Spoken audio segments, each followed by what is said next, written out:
Buongiorno, good morning.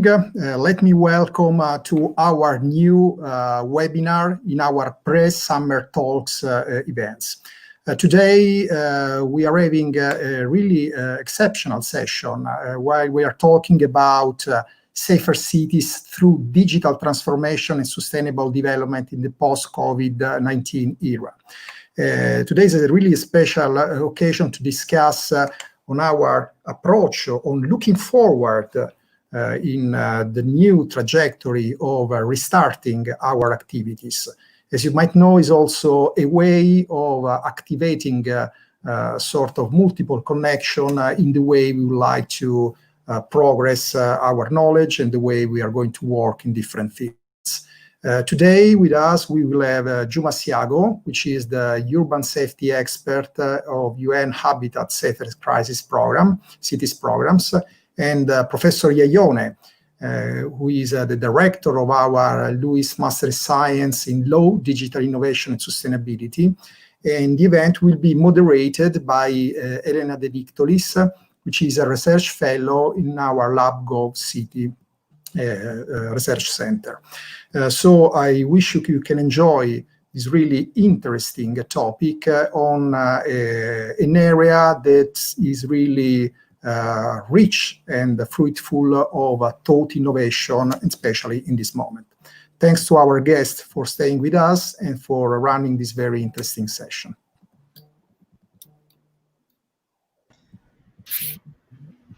Good morning, everyone. I would like to welcome you all and thank you, Professor Mazzù, for the introduction.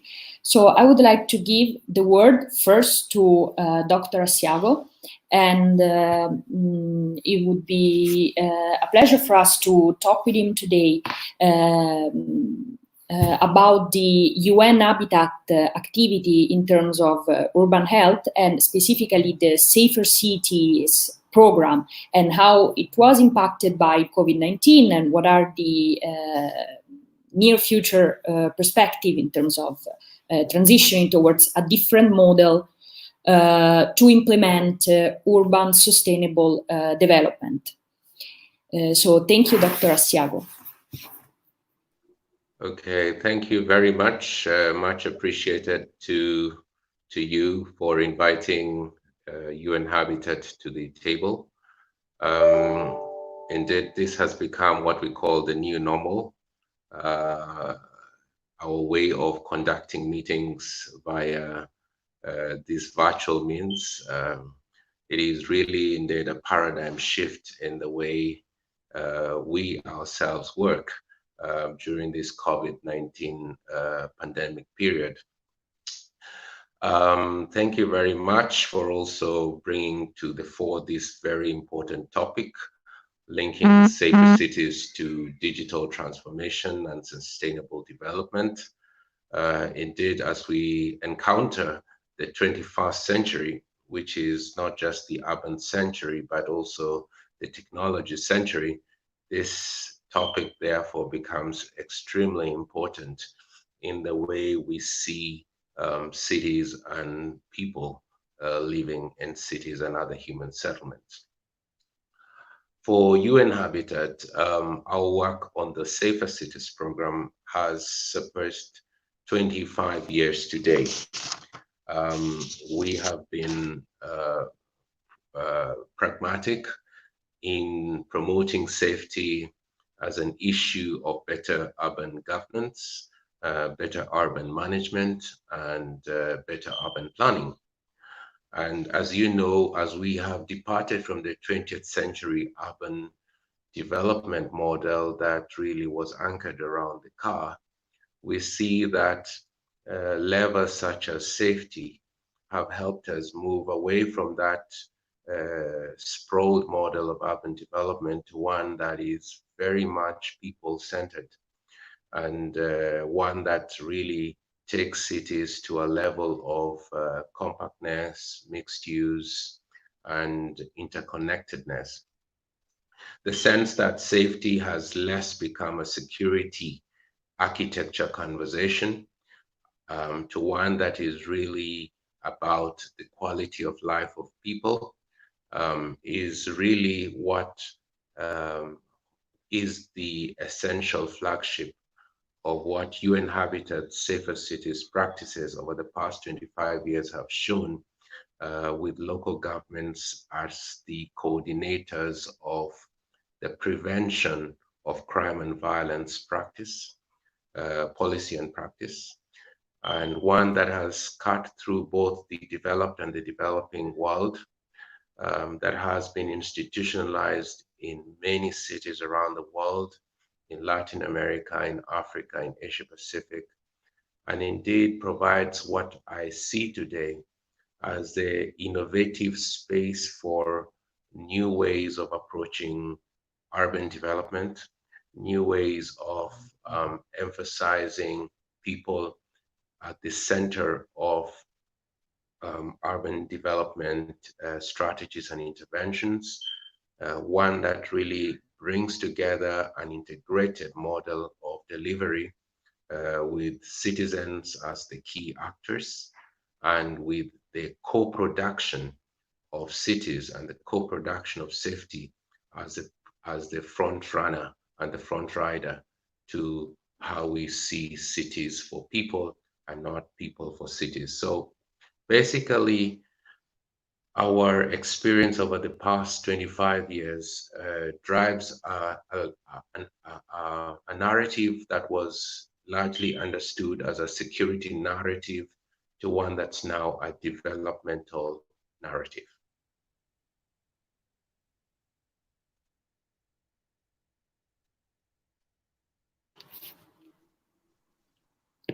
Thank you, Dr. Assiago.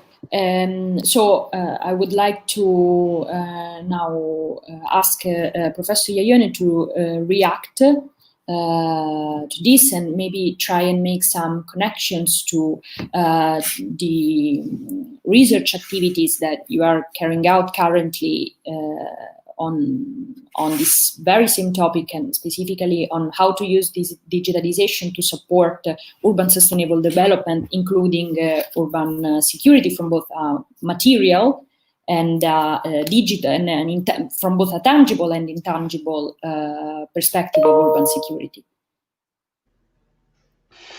Thank you, Elena, and thank you, Juma, for your insightful comments. I would like to start with one of the remarks that Dr. Assiago made in relation to the relationship between cities and people. So Juma said that we need cities for people and not people for cities. And I think that this relationship has been long under investigated in terms of the policies as well as the initiatives that states and markets have been designing for cities.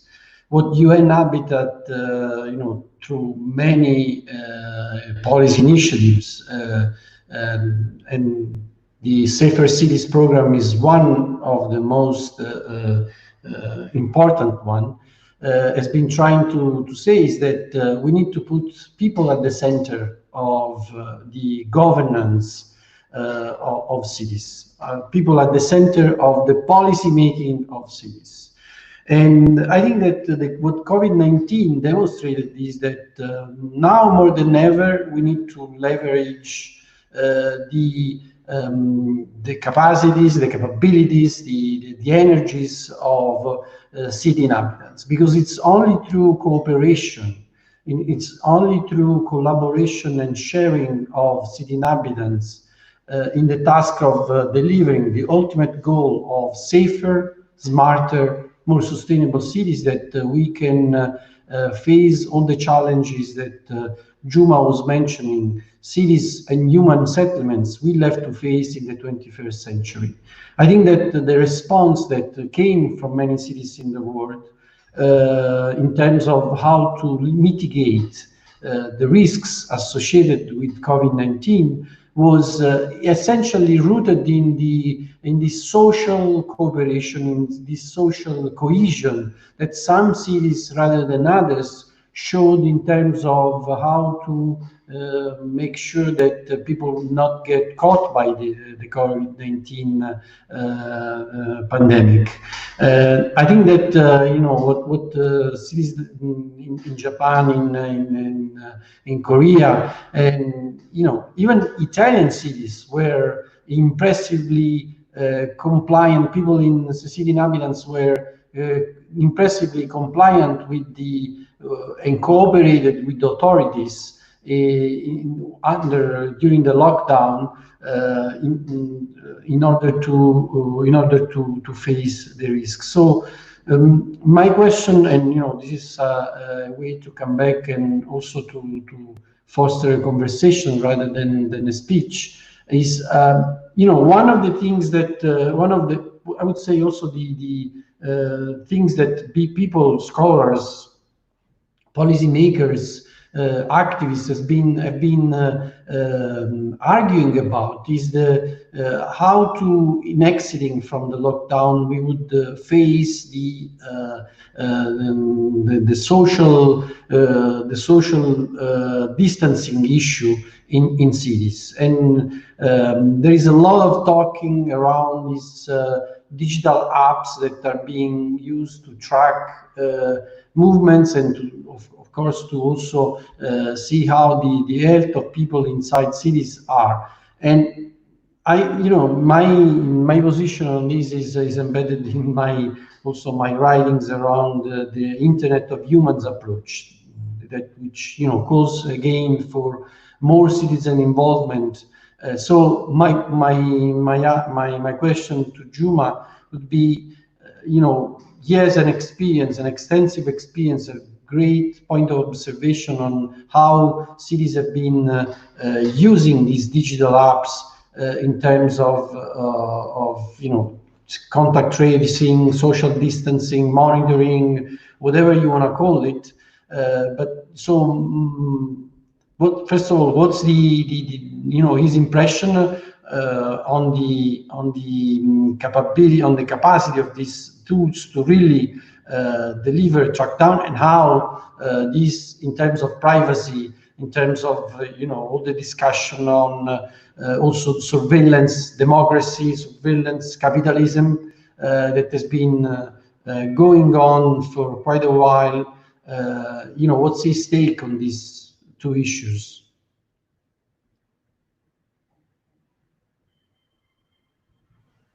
I think it's COVID-19 brings a very interesting perspective to the table around safety issues.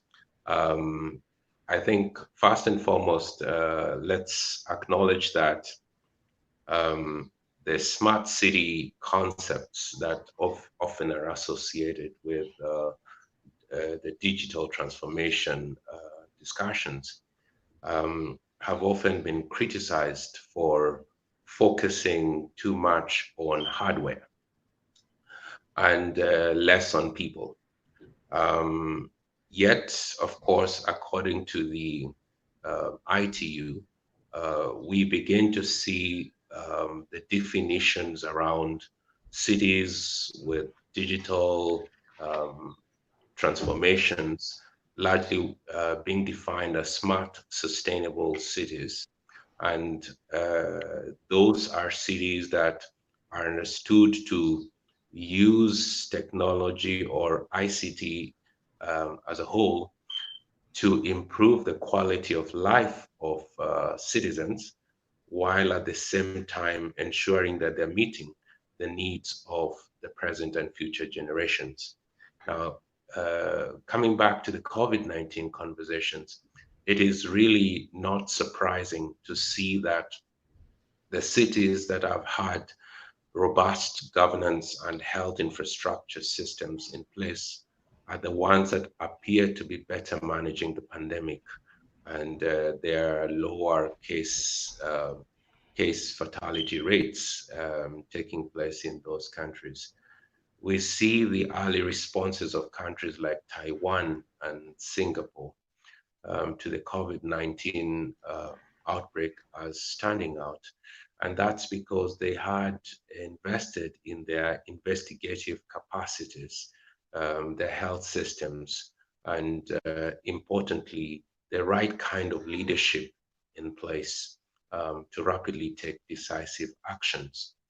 So when we link this to now the safety discourse today, which is a bottom-up approach, essentially we think that the technologies that we begin to see are being applied will have to innovatively move towards more people-centered orientations and less on the surveillance modes. I know that contact tracing and social distancing has largely brought to the fore surveillance type of technologies, but that does not mean that we also are looking at lesser investments in terms of how to apply technologies into the way people's behaviors, lifestyles, and circumstances are actually being supported in the new normal of how we see safety as a public good, how we see safety play out in public spaces, and link public spaces linked to the private spaces called home that over 70% of the population now live around. So technology will play a great role in terms of how to harness the new governance ways of looking at neighborhood, at looking at the way we interact as a human society. And I see as we move into the social recovery phases of COVID-19, there will be less an emphasis on the type of contact tracing types of technology to one that really is about how we're enhancing social cohesion and rebuilding the sense of community within what would be highly post-traumatized societies around the world.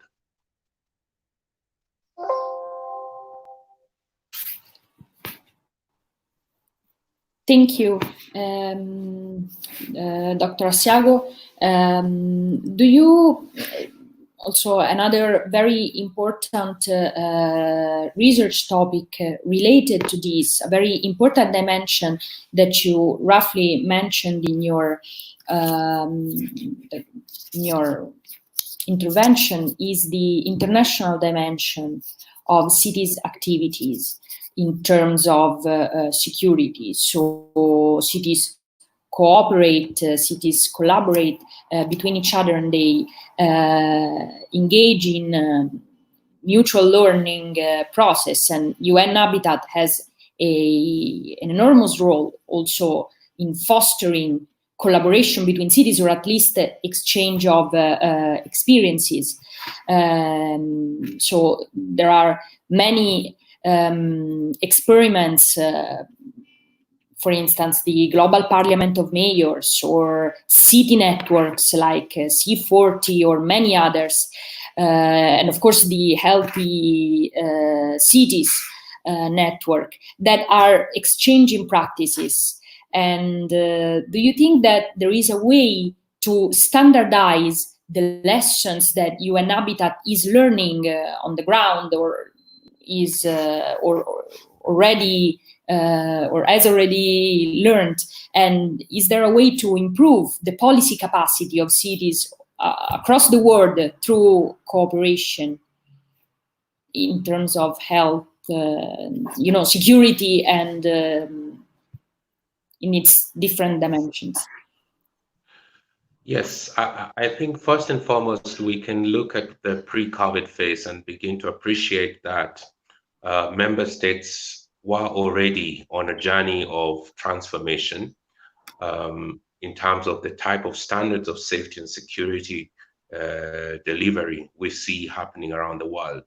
We have departed largely from the police-centered or police-alone type of security delivery to one that is now recognized by way of UN system-wide guidelines on safer cities and human settlements that were adopted last May amongst ministries of housing and urban development, that now we have safety anchored clearly as an issue of better urban planning, urban management, and urban governance. That means that standards of safety as we see them today will largely have to deal with how we are delivering the livable cities within our midst.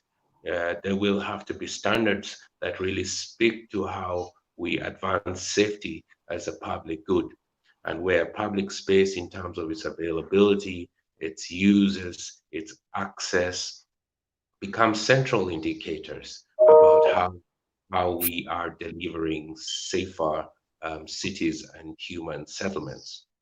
COVID-19 will certainly challenge us even further to see ways in which technology is going to become part of that solution, of co-production of safety and security in the city. And there is no better way than to see the evidence that has been deduced around the world. We now know, decades after, what works and does not work in terms of safety co-production. Many cities have practices that show this is the way to go, this is what works. City-to-city cooperation, peer reviewing processes are beginning to take root. As you mentioned, we have actors like the Global Parliament of Mayors, the United Cities and Local Governments Association, and other international organizations that are part of the global network on safer cities. Today, the countries around UN Habitat's executive board are discussing ways of implementing the guidelines by way of a country peer review process, which largely centers around promising practices. There's no need to reinvent the wheel, and COVID-19 is likely to fast track this idea of city-to-city learning, to draw out the innovations, and to build the integrated solutions that the 2030 Agenda for Sustainable Development and the new urban agenda as the global standards and plans of actions are actually saying. So we have 10 years to go to achieve this new standard of how cities will be safe, sustainable, resilient, and inclusive. And I think COVID-19 gives us the pace setting to really take the actions to deliver measured and monitored steps towards that safety end in mind. And as I said before, we are departing from the security architecture to one that is speaking to the developmental language in a very holistic and integrated way. So measurement and monitoring will be key to that peer-to-peer review and city-to-city learning processes, both involving the North and the South. Thank you, Dr. Assiago. This was very, very interesting because one of the main topic of research within West University, and that will be also the focus of the upcoming summer program that will be introduced more in details by Professor Iaione. It's precisely on this, on the international dimension of on how the international dimension can supplement, can integrate the policy response of cities, and it's also the COVID exposed us to the, of course, increasing inequalities, but also to a renowned sense of solidarity across countries, across cities. So maybe this could be a chance for cities to really show their capacity to cooperate. So coming back to the crucial issue of digitalization, so I would like for you to explore the connection between the sustainability aspect and the digitalization aspect. So for cities, but this is the same at every level in the industrial economy or elsewhere, there is a tension between sustainability and digitalization that of course can be, tackled, can be seen as a challenge, but also as an opportunity for an inclusive growth. So what do you think could be the opportunities for sustainability and digital innovation to go together as a way to face the challenge of urban security? Yes, I think this is really an important moment. And I think if we wanted to look at sustainability today, we would be speaking to the smart, sustainable city. And as I mentioned, it's one that we really look at as that innovative city that is using technology to improve the quality of life, to enhance the effectiveness of urban operations, and enhancing the competitiveness of cities, while at the same time ensuring that the needs of present and future generations are being met, socially, economically, culturally, environmentally. Now, COVID-19 and its control measures has really brought more than ever before the link between smart data collection and analysis and the health and well-being of societies. And I don't think there's ever been before a moment when data collection has been epitomized so poignantly relevant to safety and security and human survival as it is today. So when we look at countries like Taiwan and Singapore, and even China itself, South Korea, and a lot of the Asian countries for that matter, you find that the information that they are actually generating from this COVID-19 epidemic is actually more and more enhancing the ways we look at a smart city from a governance perspective, where the public is engaged fundamentally as the drivers of the success or failure of the strategies that are being applied. And this talks to the sustainability conversation, where people are at the center. And when we then marry this with the safer cities approach, which is really about urban management, you find that the safe cities approach and the urban and the smart city approach are beginning to find some form of convergence. And I think this is going to be really one of the ways we could see the future, what we call the Safer Cities 2.0 model evolving in countries, building on the lessons that have been gathered from 25 to 30 years of application of safer cities as an issue of better urban governance, and how then technology with the innovative city model and with people at the center begins to then become a lever of how then to enhance the effectiveness and the impact of safer cities approaches. I think as Chris mentioned, the dimension of social cohesion will become a fundamental link point. And I think this is where we will have big data analytics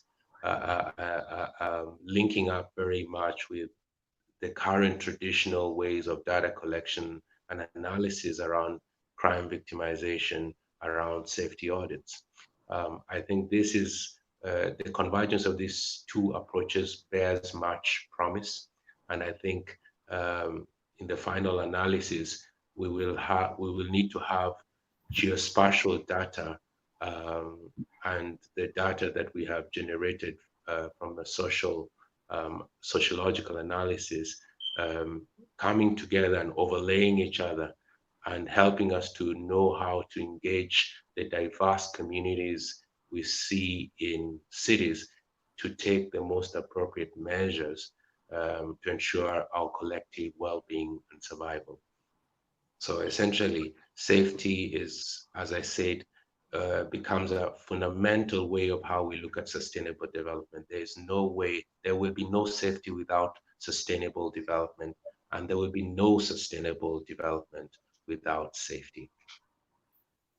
Thank you. Professor Iaione, from Dr. Assiago's last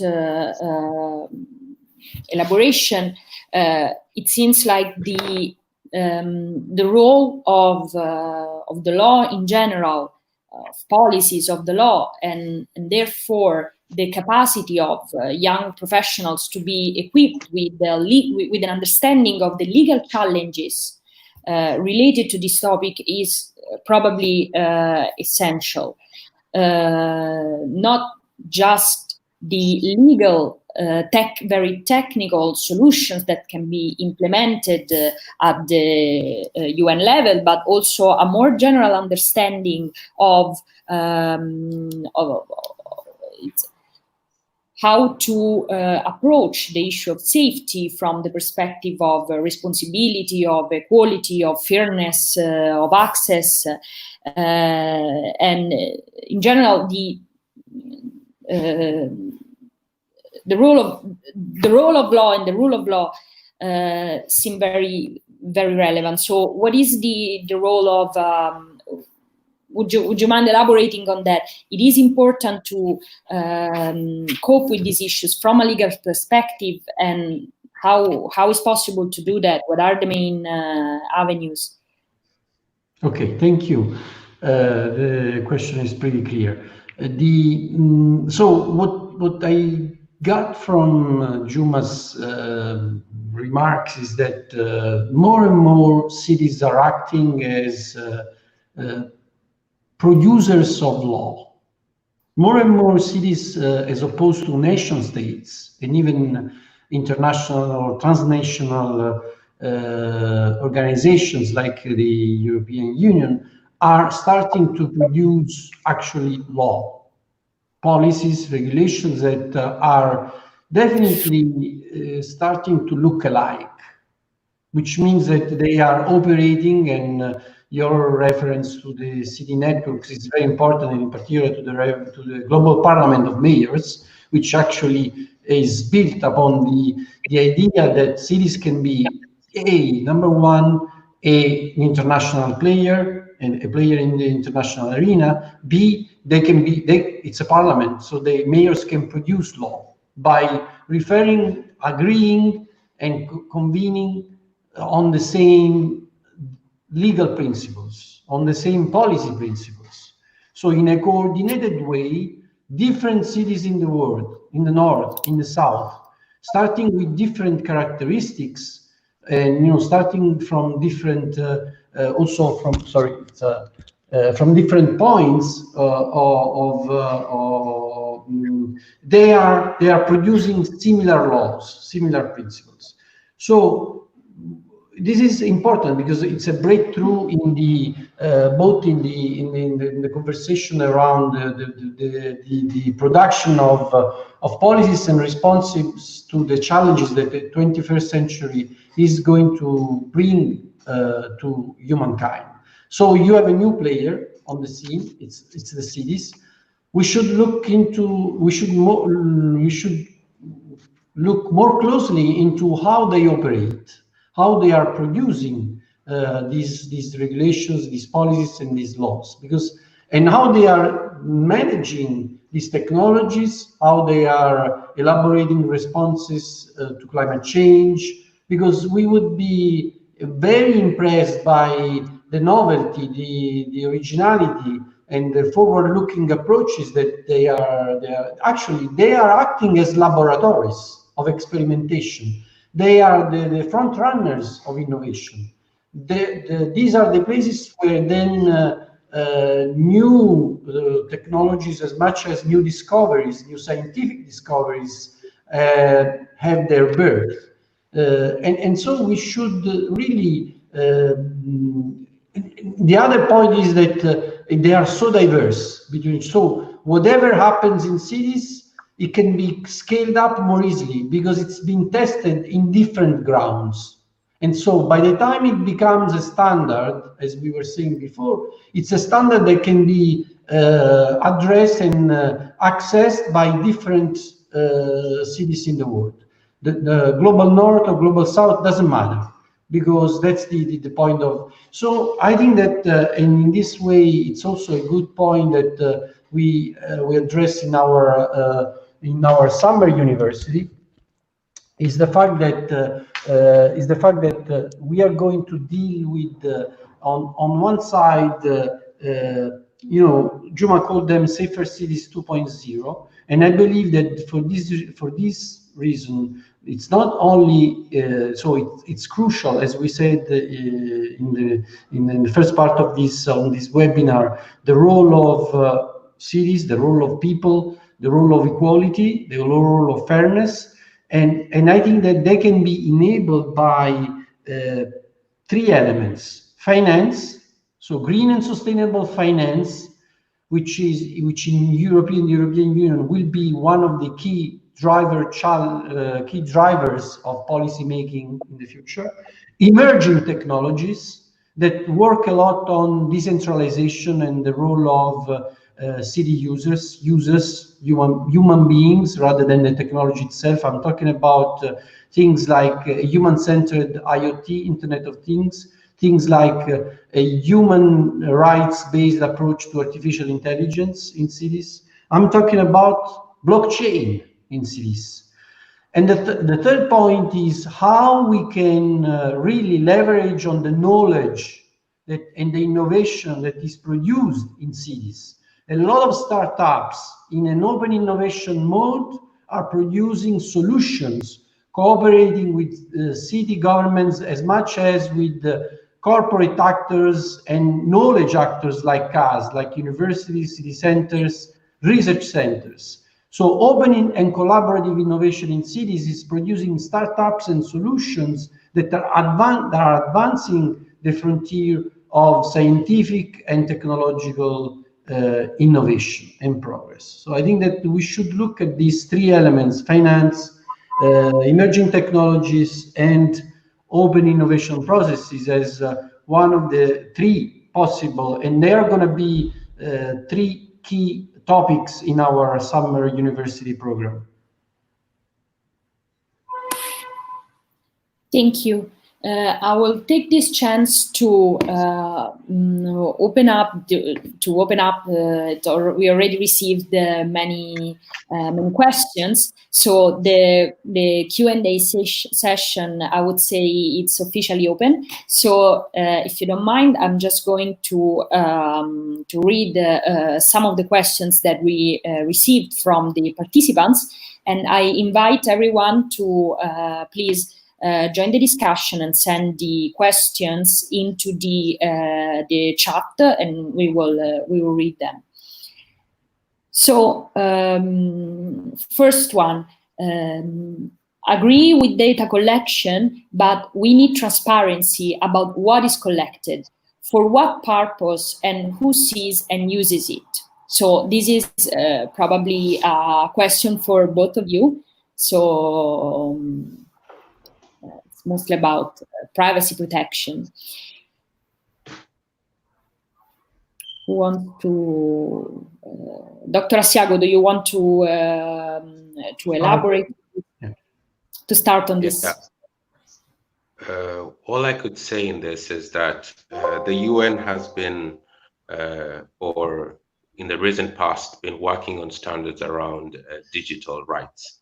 And I think together with the International Telecommunications Union, there is also new guidelines that are coming up on basically ways of how to protect the privacy of citizens and to ensure that technology is working in favor of pro-poor and people-centered approaches across gender, across age, across culture. So yes, the standards are coming into play, and cities will certainly have to fundamentally ride around these digital rights and the application of this smart, sustainable city standards to protect essentially the individual citizen in terms of his own rights. And so a human rights-based approach will be key to the way we deliver these open innovations and to the way we actually interact with emerging technologies. I think this is going to be a very important aspect of what I call Safer Cities 2.0, because it centrally will be defending the individual citizens' production of safety and security. And less of the surveillance type of approach. So in terms of how national governments are responding to this, you see that within national urban policies, emerging national urban policies, such as the one you see in South Africa today, that is defined as an integrated urban development framework. You then see the foundations of this new thinking already being implemented with safety cross-cutting pillar across 9 levels of the national urban policy. And with this, of course, the aspect of technology will come central, and particularly the aspect of digital rights. So yes, I guess we are in this very moment, the era where such innovations will really begin to be seen. What I think universities need to do is to spend a lot more to document what these innovations that cities are developing are all about, so as to shape the understanding out there. Very little of what cities are doing in this innovative space is actually documented. And I think this is where we need to put a lot more emphasis to ensure that we change the thinking, we change the attitudes of people as they approach safety and security, to know that they are actually proven innovative solutions. And I like what Chris mentioned. We need to approach cities as safety laboratories, to be able to consolidate that knowledge, to facilitate learning, to draw out the innovations, and to then take to the integrated solutions that the new urban agenda and the 2030 agenda for sustainable development are saying. Without that documentation, we will still be doing business as usual in our delivery. We will say that we're trying to deliver, but we have not changed as experts, particularly about the way to approach the city. Thank you. Yeah, sure. I can elaborate on this question. I think that just to add to what Juma underlined, I think, and to answer Barbara's question, I think that most of the answers will come from an approach that would foster data stewardship, as Sheila Foster and I have been framing this. So a lot of the disconnection and the arguments around surveillance democracy in cities is basically a trust issue.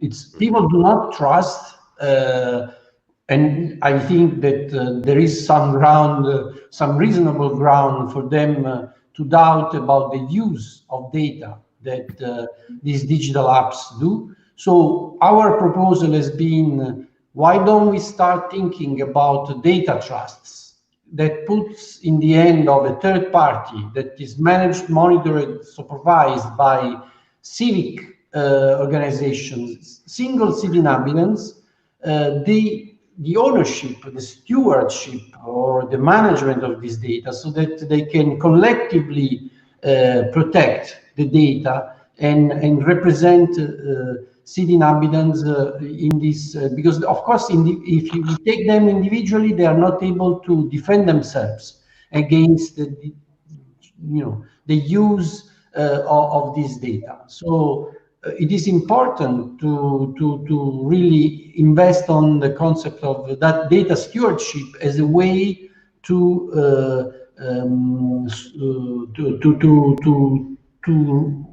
give an answer to issues related with data transparency.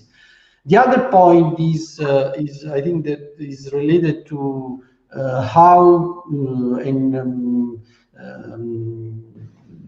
Juma was constantly referring to this concept of smart, sustainable cities. And I see another question that has to do a lot with he was mentioning the idea of city as labs, was picking up on my comment.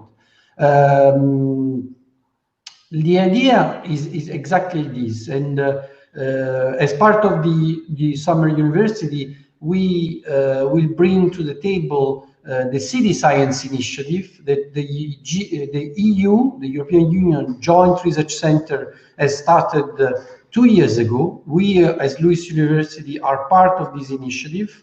We are actually the City Science Office of the city of Reggio Emilia.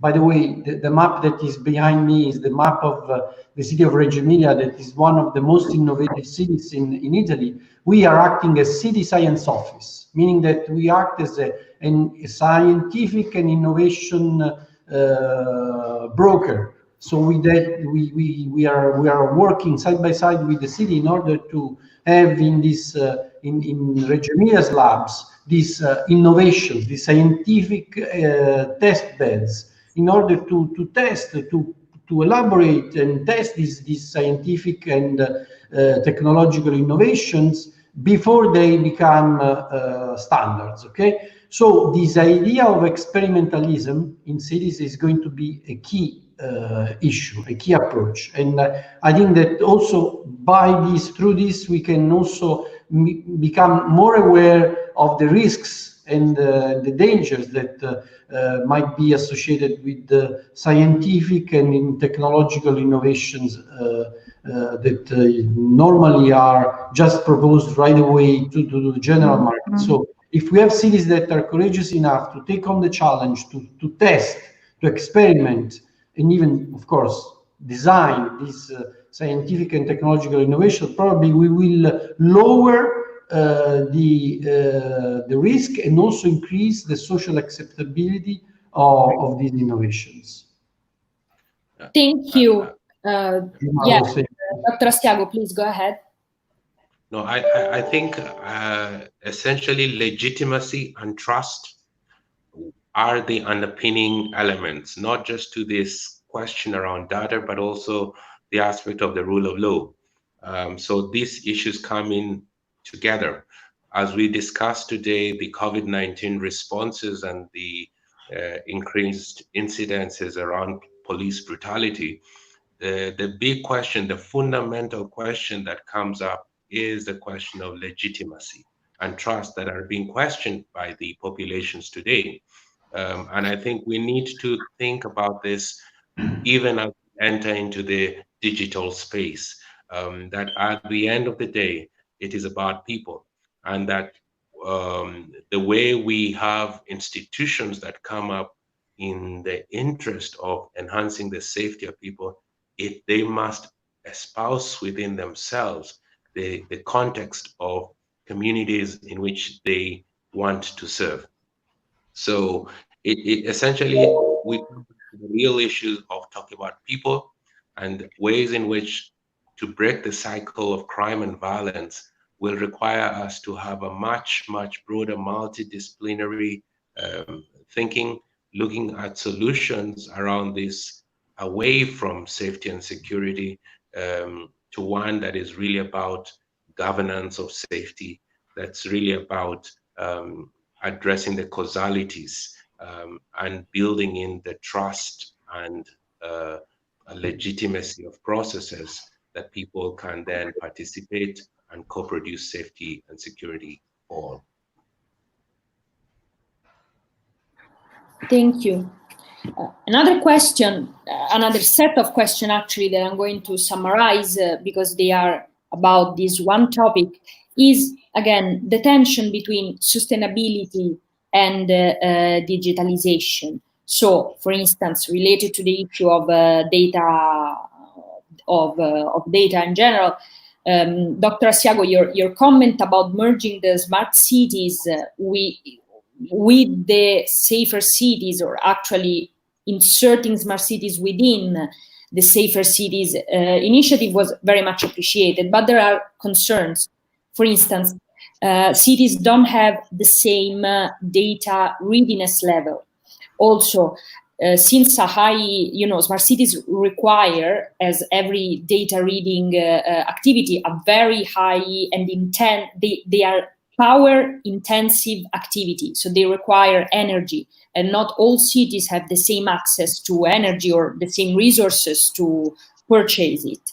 So how can cities be ready for this transition also from the infrastructural perspective? Are they ready? Yeah, I think the level of development and the socioeconomic determinants around cities today will play a big role in kind of responding to that question.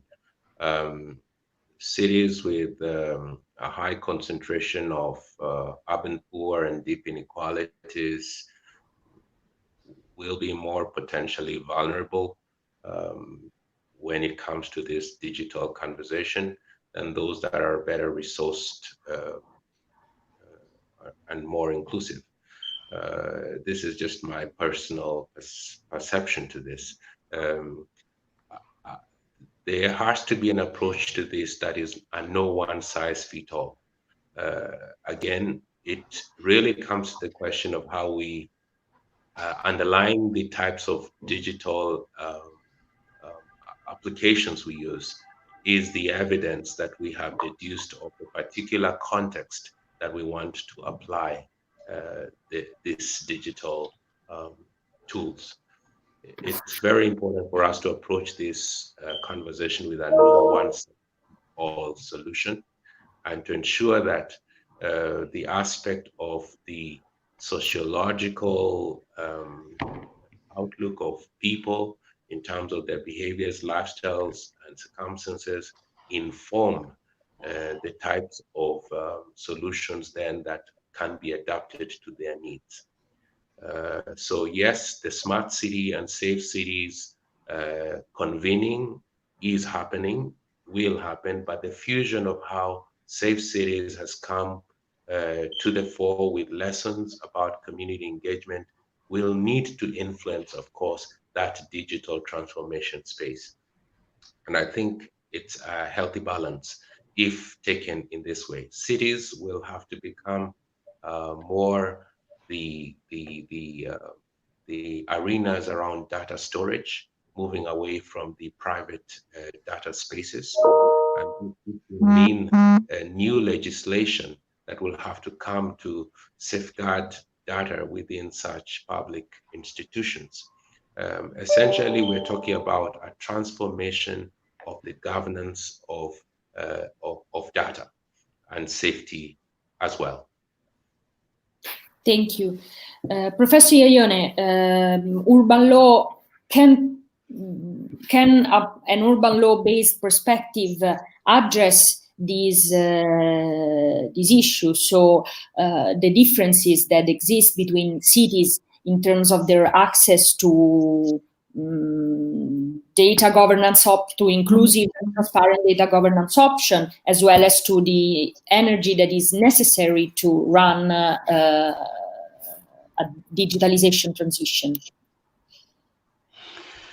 I think that we have been elaborating enough about urban law. I think that one key element that urban law, and one key role that urban law can play, is to enable more financing and more investment on cities, and more investment on cities that are willing to face the ecological transition. We have, as Juma was reminding, he was saying 10 years. Unfortunately, we have 9.5 years by now to act and take initiative in order to prevent what the UN panel on climate change has demonstrated already in 2018, that if we don't act by 2030, in 2050, humankind will be doomed.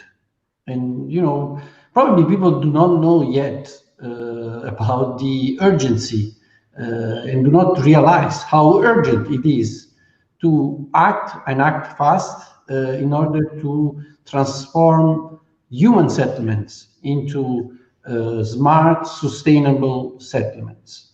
And I think that's why we need to have policies and laws and economic ventures that are welcoming for investment that wants to have a purpose. And, you know, last summer in 2019, Larry Fink, who is the CEO of the very controversial BlackRock financial fund, you know, it's one of the most important hedge funds in the world, and he sent a letter to more than 200 CEOs in the US saying that he's not going to invest, BlackRock is not going to invest anymore on corporations and businesses that do not have a purpose, that only want to produce profit.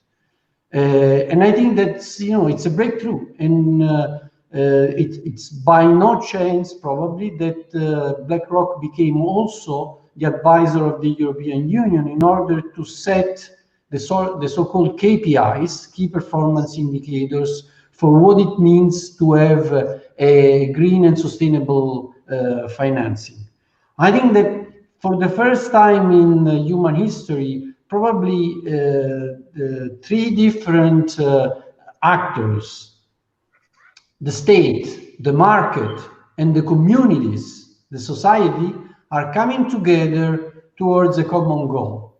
And it's unprecedented. So we need to study, we need to elaborate, we need to really dig ourselves in the practice of what it means to have a green and sustainable finance.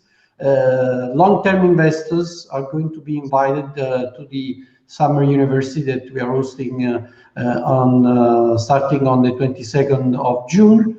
I think that's, you know, a very important moment in which we're gonna listen from different experts on all these topics. And I think that it's a great opportunity for young practitioners as much as students to learn more, you know, from the practice rather than the theory, but how it is done, how it is being done, because this is now the moment in which economic operators, financial operators, policymakers like Juma and also, of course, experts and research centers, universities are working together with society, civil society organizations as well, and individuals to define what is going to be the standard of art.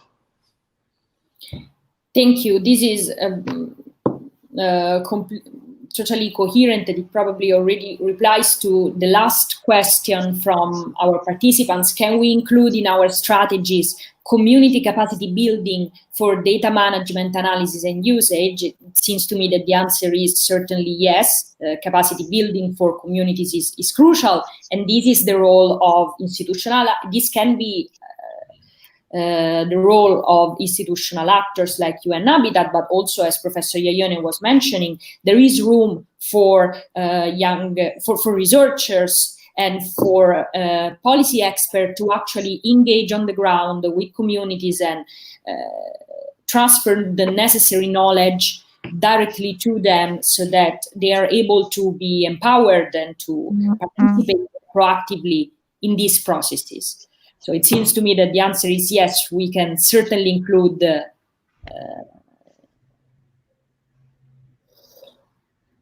in our strategies these digital skills, which is more data governance skills at the community level.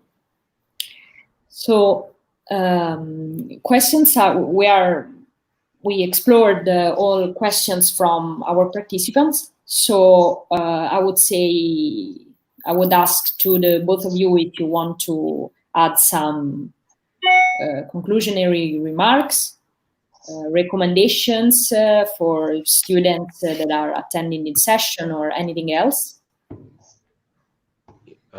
Yes, okay. Well, for me, the conclusion will be that in all this, in the convening of digital transformation approaches with safer cities, the systemic perspective will have to be the hallmark of this intervention, anchored within a governance reality, moving away from security architectures to more developmental architectures, where we see collaboration as the essential and the means of how to build also local capacities, how to really apply accessible technology-based tools that particularly enable the feedback looping between responsive local governments and their citizenry, and where transparency is a key aspect of that conversation around digital transformations. Just the way we use data for the interest of the people and the communities more than other interests. I think this will be very, very fundamental to the Safer Cities 2.0 that we will be taking forward, and hopefully with the SDG 17 as a key driver in terms of global partnerships to make this cut across the entire SDGs, looking at safety also within a perspective of UN Habitat's own strategic plan that sees it cutting across spatial inequalities, livelihoods, climate change resilience and action, as well as crisis. So we are looking at a broader way of approaching safety, and in which digital transformation tools will become a necessary driver for cities and national governments. Thank you, Dr. Assiago. Professor Iaione, do you want to add some final recommendations? I just want to use again Juma's insightful points in order to say a few things that we then are going to develop also throughout the program of the summer university. And I think that Juma's reference to the SDGs 17, and I would add 11, 11 is SDG 11 is on safer, sustainable, inclusive cities. The two of them, SDG 17 on partnerships, I think calls for a very practical work on how to create these forms of collaborations and cooperations in cities between public, private, and community actors. And I think this is the approach of the summer universities. We're going to cover in these 5.5 days, 5 topics, basically the idea of the role of cities in the international arena and on security issues, the idea of cities as labs and as places where communities can take action. The third topic will be on green and sustainable finance and sustainability as a whole, as a very broad concept that encompasses also social sustainability. And then the topic of emerging technologies. And lastly, the topic of open innovation and knowledge production ecosystems. The approach, the way we were going to do it is again in three ways, I would say. Of course, there will be lectures, very few of them. There will be labs. There will be working groups. We want young practitioners and students to really engage with the everyday practice, because this is the moment in which professionals, long-standing professionals, are producing. So why don't we work with them and help them produce these new economic, financial, legal policy tools? And then lastly, of course, public engagement. The third mode will be to have conversations like the ones we had today with the key figures in the field, like Dr. Juma, who I thank for his time and for taking the opportunity, for giving us the opportunity to share his wisdom with us. And there will be roundtables, basically, like this, in order to discuss with those who are the most prominent practitioners, policymakers, investors in the field, in order to understand what's the status, what's the state of art both in the conversation and in the practice. And with this, I would just leave the floor to you, Elena, and again thank Juma for taking the time to stay with us. Thank you both. Thank you, Professor Iaione, and thank you, Dr. Assiago. I'm very grateful for the opportunity to participate to this discussion, and to our participants. If you have any questions regarding the summer university program, you can just find the information online or email the summer university office or the program director. Here is the you can visualize all the information, and you can email us or look for the information online.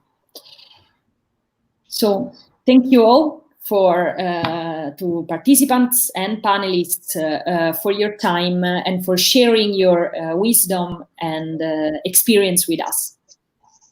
Thank you very much. Thank you, Elena, and thank you, Juma. Have a good day. You all, and thank you of course to the team for organizing and running this. Have a good day. Bye bye. Bye bye.